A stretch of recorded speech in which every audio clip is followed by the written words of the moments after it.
Assalamualaikum warahmatullahi wabarakatuh, sahabat Aswaja.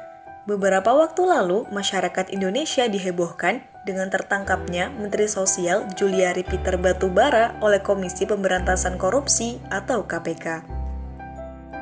Dalam operasi senyap tersebut, tim penindakan KPK mengamankan uang sekitar 14,5 miliar rupiah yang terdiri dari pecahan rupiah, dolar Amerika Serikat, dan dolar Singapura. Uang disimpan di dalam 7 koper, 3 tas ransel, dan amplop kecil. Uang tersebut diduga hasil dari korupsi dana paket sembako bantuan sosial untuk rakyat terdampak pandemi. Sungguh miris memang, di tengah kesusahan rakyat dalam bertahan hidup di tengah pandemi global, masih sempatnya uang bantuan tersebut dikorupsi. Dari kekecewaan tersebut, netizen banyak yang membandingkan dengan kinerja Menteri Sosial di era Susilo Bambang Yudhoyono yang saat itu dijabat oleh Dr. Salim Segaf Al-Jufri.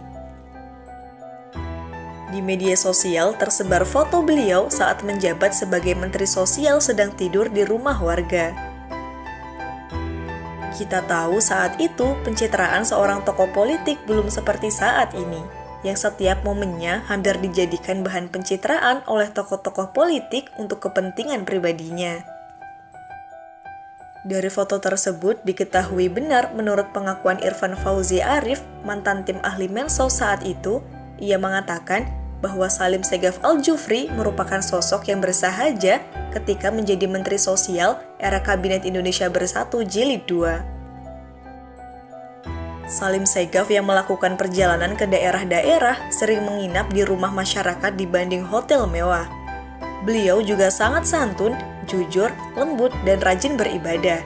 Saat Ramadan, beliau biasa beriktikaf di masjid, tutur Irfan. Menurut Irfan, dirinya sering menemani Salim Segaf melakukan kunjungan kerja ke daerah-daerah terpencil di Indonesia. Bahkan daerah sulit dituju karena faktor geografis dan tidak pernah dikunjungi aparat pemerintah, bahkan sekelas camat setempat sekalipun. Dan yang menarik ketika beliau menjadi Menteri Sosial, ketika kunjungan kerja, beliau sering meminta tidur di rumah warga yang paling miskin di daerah tersebut. Tidak peduli apa agama dan suku warga miskin tersebut. Jadi ketika menjadi Mensos, Habib Salim biasa tidur di rumah warga sangat miskin yang lantainya tanah dan dindingnya bilik, ungkapnya.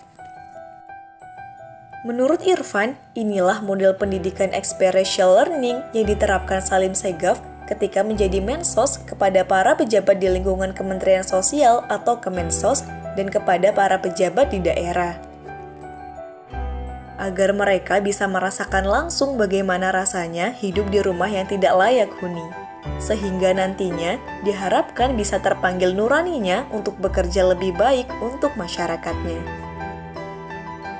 Dan ada fakta unik tentang Menteri Sosial ini. Dirinya merupakan satu-satunya menteri yang pernah menyerahkan diri ke kantor polisi untuk ditilang.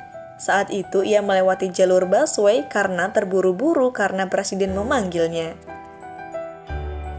Itulah beberapa fakta tentang Menteri Sosial di Indonesia. Semoga Allah memberikan orang-orang yang amanah dalam mengemban tugas negaranya. Amin ya robbal alamin. Wassalamualaikum warahmatullahi wabarakatuh.